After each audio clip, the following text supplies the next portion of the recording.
What do you think of when you hear the word poison? Arsenic? Cyanide? How about water? Life couldn't exist without water, but in the right circumstance, water can be as dangerous as any poison. Your kidneys filter out excess waste and water from your bloodstream, but they can only process 800 to 1,000 milliliters of water an hour. And if you somehow manage to drink more than that without throwing up, you can run into trouble because you're drinking faster than your kidneys can process it. So the excess ends up in your cells.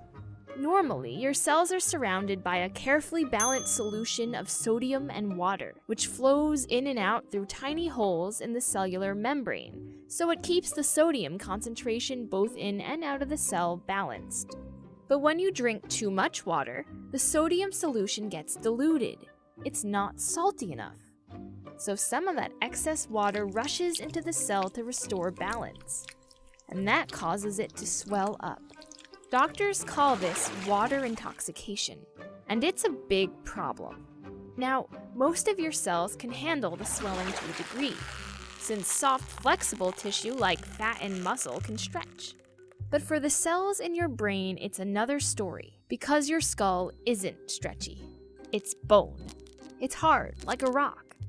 So, as your brain swells, it builds up pressure in your head. At first, you might experience headaches, confusion, or drowsiness. But as the pressure increases, you risk brain damage, coma, and even death.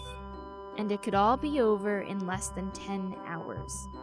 A 64-year-old woman, for example, died the same evening after drinking between 30 to 40 glasses of water. And a group of US Army trainees suffered vomiting and seizures after downing over 2 liters per hour after a tough day of training. But it's marathon runners who need to be especially careful. A study found that 1 in 6 marathon runners develop at least mild water intoxication because the race stresses their body, including the kidneys.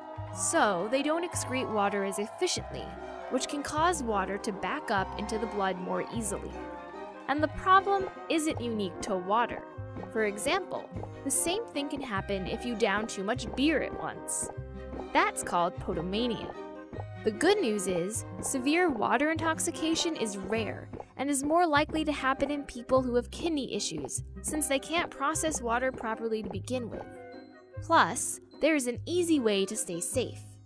The average healthy adult needs somewhere around 3 to 4 liters of water a day. And since this can come from food and other drinks too, drink when you're thirsty and then stop.